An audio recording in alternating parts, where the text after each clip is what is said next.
Oh! I steered my bike back onto the path, then turned and waved to the old woman. Usually, I just ignored people like that, but it was far too nice a day for complaints. Rude as it seemed for the elderly group to be walking three abreast down such a narrow path, this afternoon I'd give them the benefit of the doubt. Unlike the hot, humid July that Mother Nature had seen fit to curse us with, August was turning out to be surprisingly pleasant. Daily highs were hovering around the 80-degree mark. There was just enough cloud cover to provide a little bit of shade. And there'd been a light, constant breeze for almost a week now. Of course, it wasn't likely to last, but I intended to make the best of it while I could. Hi there. Hello. I smiled at the passing jogger, then started pedaling harder as I approached the familiar slope ahead. While the trail was laid out in such a way as to allow for a casual pace, I always liked to challenge myself a bit. Sure, the scenery by the river was great and I loved the lack of traffic, but I was looking for a little exercise. A short while later I veered off the path again, only this time it was to weave my way through the parking lot beside it. This was easily the busiest place along the parkway during the summer, so common sense dictated I leave the trail to the wandering pedestrians. Besides, the bike racks were on the far side of the parking lot, so I'd have had to leave the trail in a few minutes anyway. As soon as I finished locking up my bike, I headed back down the slope and through what had to be the best picnic area south of Toronto. It was well away from the road, clean, spacious, and, of course, had an amazing view. The far right side of it looked down upon the whirlpool itself, while the rest of it offered an unbroken glimpse of the rapids far below. For some, the view was a little daunting, but there were plenty of forest trails to explore without ever coming near the water. I caught the smell of barbecue hot dogs wafting my way and smiled again. It was so tempting to just walk over and jokingly ask for a bite, but the last time I'd tried that I'd ended up with an invitation to lunch. And trust me, there's no tactful way to refuse an Arab family's hospitality without seeming rude. Then again, the father had been a wonderful cook. I grinned at myself and kept on walking. The winding metal stairs that climbed down the first part of the escarpment were thankfully empty. I usually liked to jog down them at decent pace, but far too often found myself behind a pack of dawdling tourists.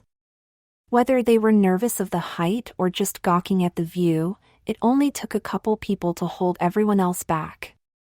Once I hit the bottom, I was in my element.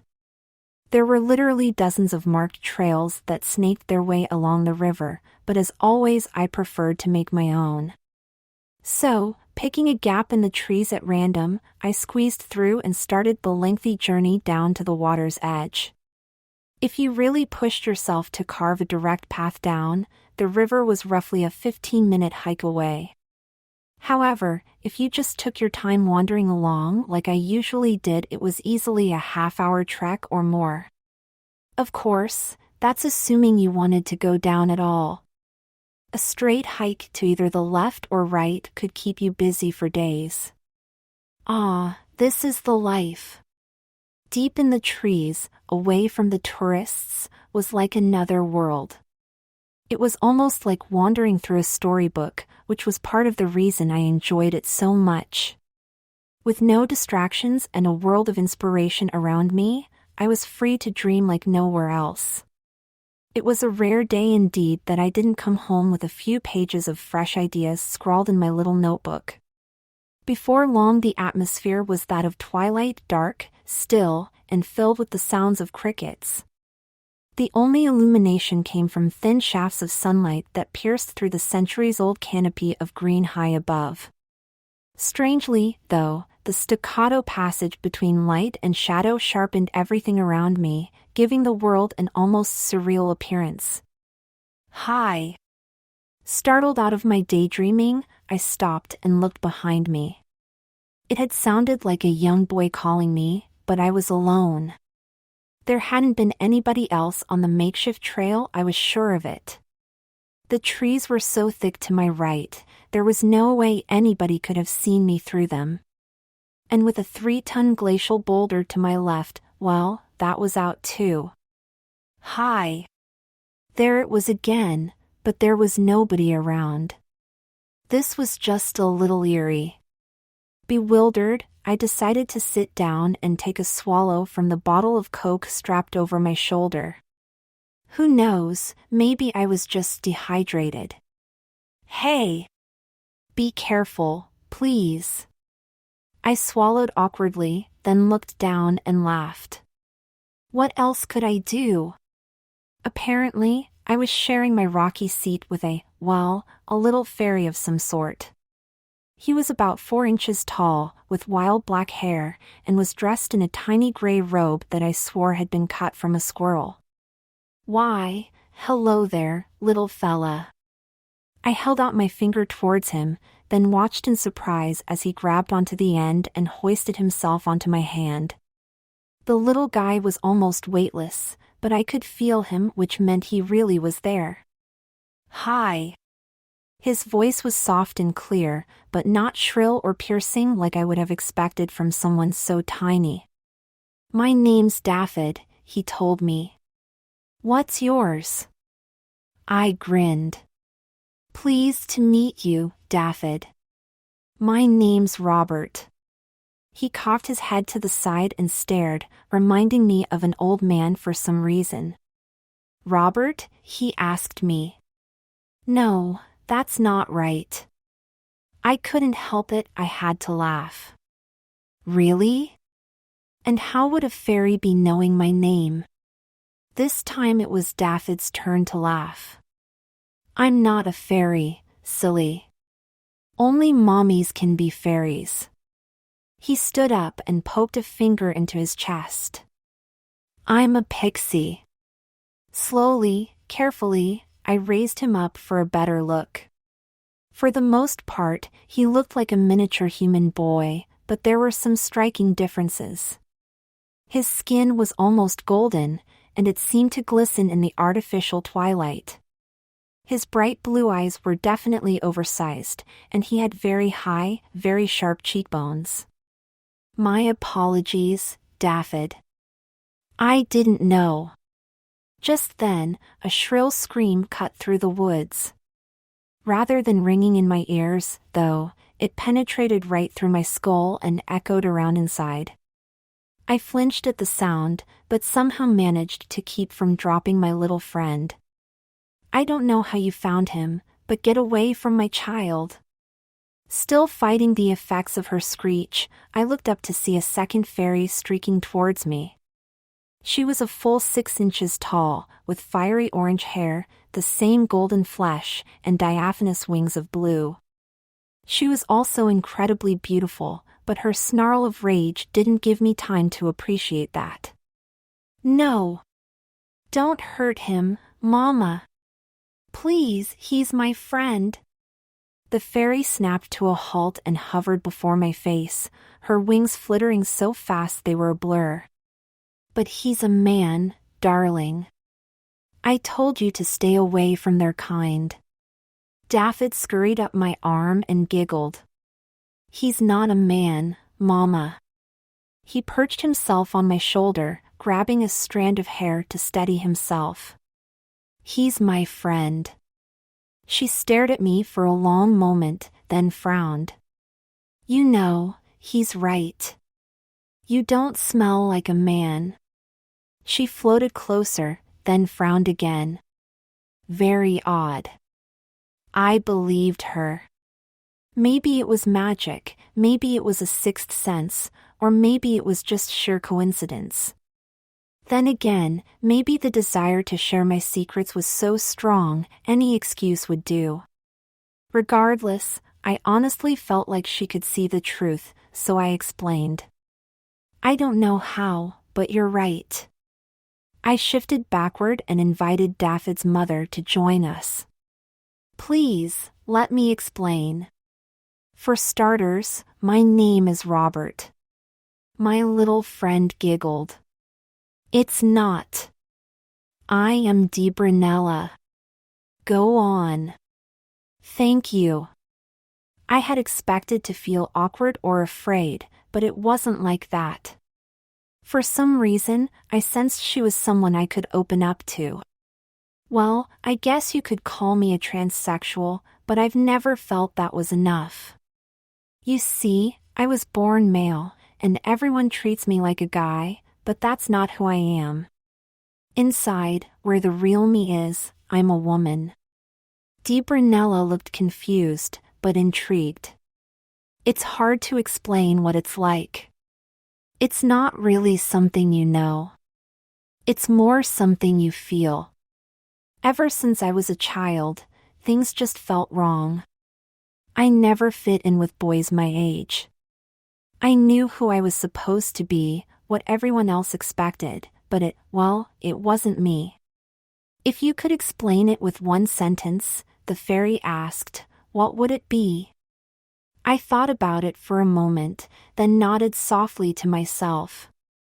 I've a woman's soul and a woman's mind trapped inside a man's body. She nodded thoughtfully. Daff, could you please hop down for a few moments? The young pixie must have sensed something in her voice, because he was down in a flash. I didn't even see him go. He was simply there one moment, and gone the next. May I try something? Brunella asked. It's rather personal, but I have a feeling it might help you to understand. I felt a twinge of nervousness, but shrugged it away. Please, go right ahead. She shot backward in surprise. You trust me so easily? You trusted me not to hard Daff, I replied. It would be rude not to give you the same respect in return. Slowly, she floated back before my face. Her fairy flesh dazzled me as it caught a thin ray of sunshine. He's right, she told me. You are most definitely not a man. I wasn't sure how to respond, but once she began to smile, I grinned right back.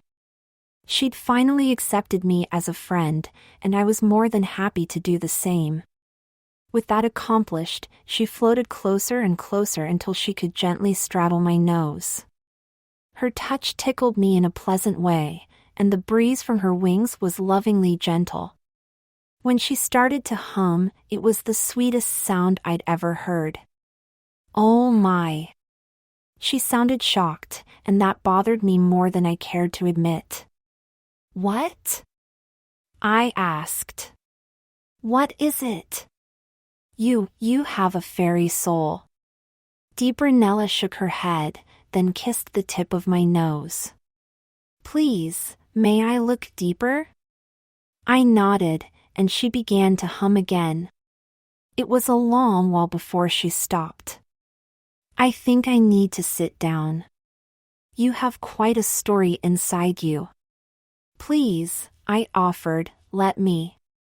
First checking to make sure Daff wasn't behind me, I scooted back until I could bend my knees and plant my feet on the rock. Then, patting them softly, I said, You'll be safe here, I promise. Thank you.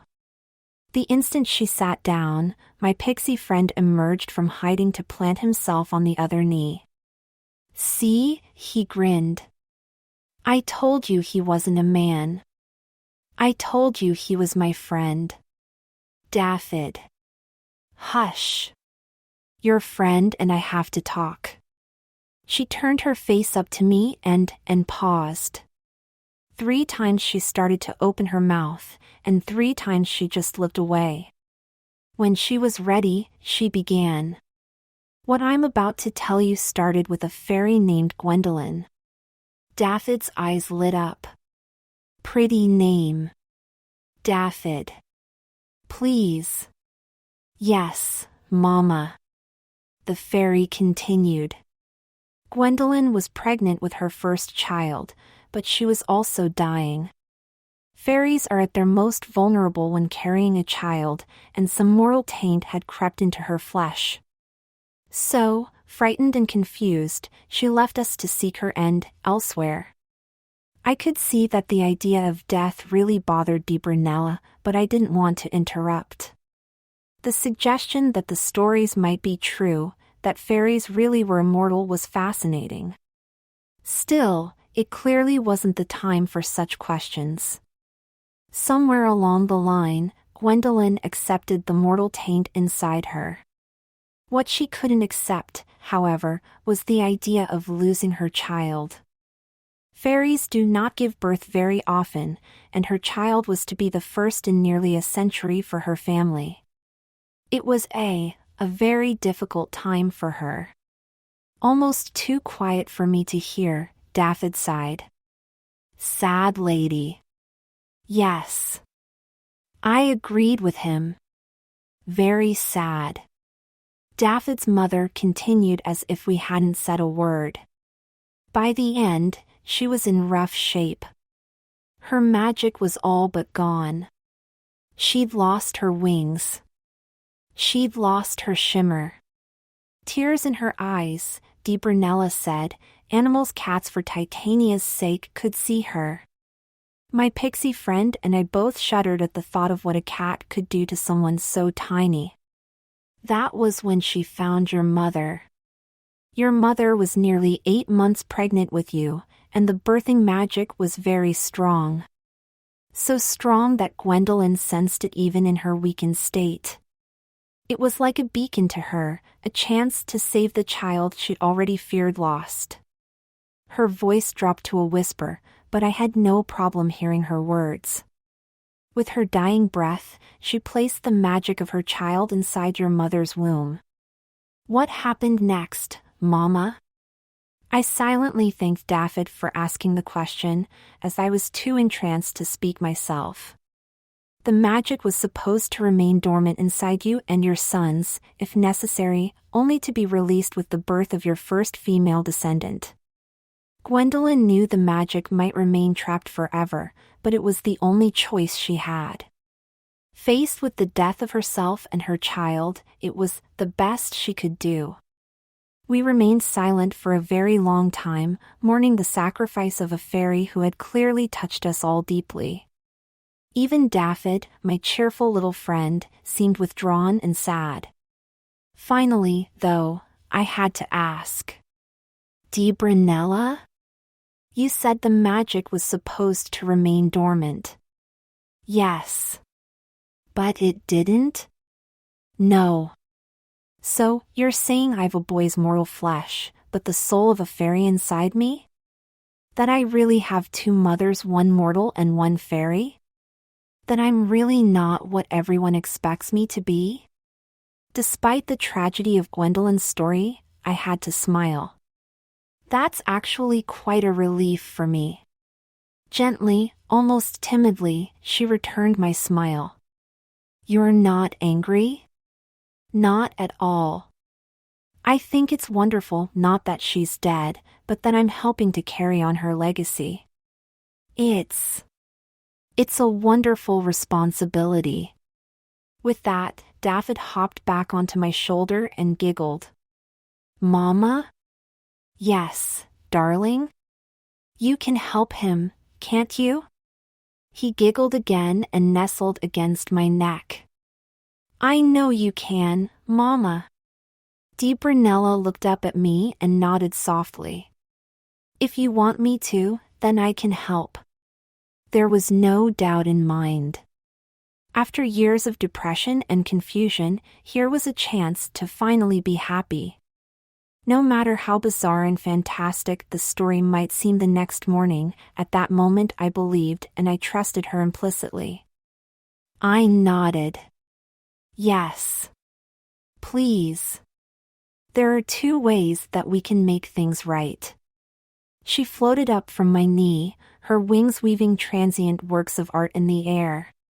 First, I can tame the fairy magic and make it dormant again. You would finally become the boy you were originally destined to be. And the other way? The other way would be to release the magic now, to make it the dominant force in your life. To my amazement, the color woven by her wings brightened as she came to rest upon my knee again. You would become instead the fairy child of Gwendolyn's destiny. Wow. That's a big decision. I moved to stretch my legs, then paused.